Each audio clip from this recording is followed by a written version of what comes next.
శతాధిపతి అని ఒక ఆయన ఉన్నాడు. అతగాడి పేరు కొర్నేలి. మధ్యాహ్నం 3 గంటలకు ఏం చేస్తున్నాడట? ప్రార్థన చేస్తున్నాడు. ఆ ప్రార్థన చేస్తున్న సమయంలో దూత ప్రత్యక్షమైంది.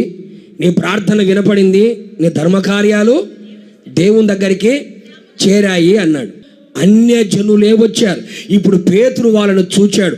పేతురు చూడగానే కొర్నేలు అంటాడు, నువ్వు వచ్చినది మంచిదయ్యా, ప్రభు నీ నోట ఏ మాటలైతే చెప్పదలిచాడో ఆ మాటలే మీరు పలకండి, ఆ మాటలే బోధించండి అన్నాడు.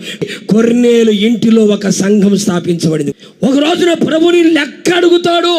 నేను నిన్ను చీకట్లో నుంచి ఆశ్చర్యకరమైన వెలుగులోకి నిన్ను తీసుకొని వచ్చా. ఎందుకు తీసుకొని వచ్చా?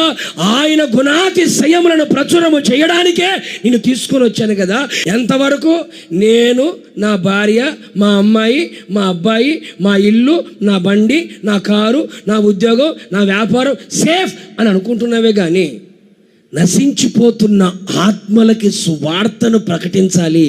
ఎంతమంది యేసు ప్రభుని ఎరుగని స్థితిలో ఉన్నారు, వాళ్ళకి సువార్తను ప్రకటించి వాళ్ళకి యేసయ్యని గురించి మాట్లాడి వాళ్ళు దేవుని మందిరానికి తీసుకొని వద్దామన్న ఆలోచన నీకు లేకపోతే పరలోకానికి ఎలా వెళ్తావండి?